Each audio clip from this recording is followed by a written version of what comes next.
Beginilah kondisi terkini wilayah Bahmut saat setelah terjadi pertempuran hebat. Rekamannya ramai beredar di media sosial Telegram pada Selasa 15 November 2022. Bahmut adalah sebuah kota dan merupakan pusat administrasi Bahmut Rayon di Oblast Donetsk, Ukraina. Diketahui militer Rusia selalu berusaha menguasai wilayah Bahmut, namun belum berhasil. Sampai saat ini pasukan Putin tak henti-hentinya bombardir wilayah tersebut. Di sisi lain, pasukan Ukraina juga terus mempertahankan wilayah Bahmut dari rencana jahat pasukan Rusia. Terlihat kota Bahmut porak-poranda, reruntuhan bangunan tampak berserakan.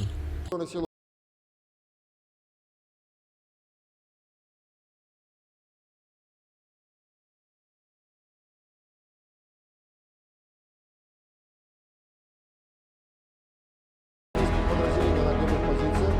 Живая сила и военная техника в 178 районах. Проявили силу на